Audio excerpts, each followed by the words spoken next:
గోదావరి మాత పవిత్రతను విశిష్టతను దేశ ప్రజలకు తెలియజెప్పేందుకు నాసిక్ నుంచి చేపట్టిన యాత్రలో భాగంగా 500 మంది స్వామీజీ మహారాజులు ప్రసిద్ధ పుణ్యక్షేత్రమైన పీఠాపురానికి విచ్చేశారు. వారంతా పీఠాపురం పాదగయ క్షేత్రం శ్రీ కుక్కుటేశ్వర స్వామి ఆలయాన్ని సందర్శించారు. దేవాదాయ శాఖ అసిస్టెంట్ కమిషనర్ ఆలయ ఈవో కాట్నం జగన్మోహన్ శ్రీనివాస్ స్వామీజీ మహారాజులను ఆలయ మర్యాదలతో స్వాగతించారు. క్షేత్రంలో ఉన్న కుక్కుటేశ్వర స్వామిని, దత్తాత్రేయ స్వామిని, రాజరాజేశ్వరి, పురుహూతిక అమ్మవార్లను దర్శించుకుని ప్రత్యేక పూజలు చేశారు.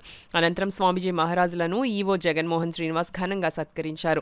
ఆలయ పండితులు వింజమూరి సుబ్రహ్మణ్యం స్వామీజీలకు క్షేత్ర మహత్యాన్ని వివరించారు.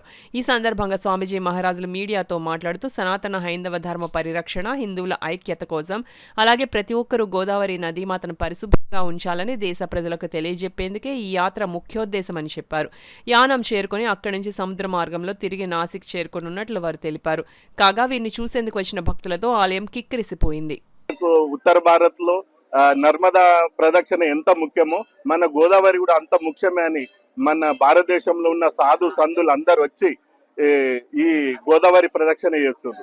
ఎందుకు అని అంటే మనదిక్కడ రోజు రోజుకు హిందూ ధర్మం నశిస్తుంది. దీన్ని జాగృతం చేయడానికి సాధు సంతులు ఒక్కటయ్యి వీళ్ళందరూ కలిసి మన భారతదేశంలో ఉన్న మొత్తం అందరికి గోదావరి అంటే ఏందో తెలియాలని మన గోదావరి ప్రదక్షిణ చేసి మన భక్తులందరికీ సాధు సంతుల ఆశీర్వాదం ఉండాలని రాజేందర్ మహారాజ్ సంకల్పం తీసుకొని భారతదేశంలో ఉన్న అన్ని ప్రాంతాల నుంచి ఉన్న సాధు సంతులు అందరినీ తీసుకొని తన ఈ గోదావరి ప్రదక్షిణ చేస్తుండ్రు.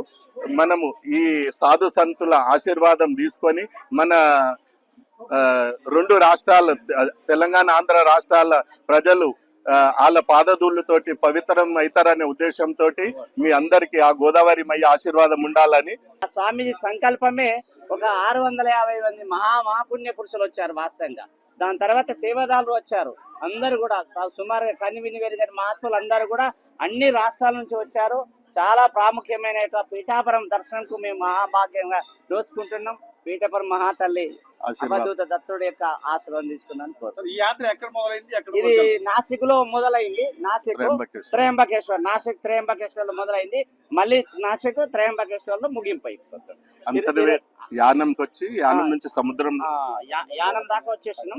ఇప్పుడు పడవల నుంచి ప్రయాణం చేసి ఆ పక్క పోయి అక్కడ నుంచి నాసిక్ లో ముగింపు అయిపోయింది. శ్రీరామచంద్రుడే చేశాడు, మహానుభావులే చేశారు.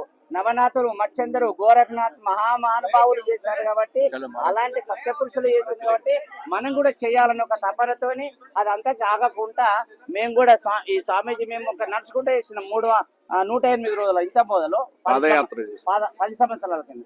ఇప్పుడు మలుపుపీట స్వామీజీ అందరం వెహికల్ చేద్దాం, ఈ చైతన్యం ముందడి గుంట పోదాం, మహాత్ములకు ఒక్కరికి ఇద్దరికి నడుచుడు కాదని ఈ వెహికల్లో రావడం.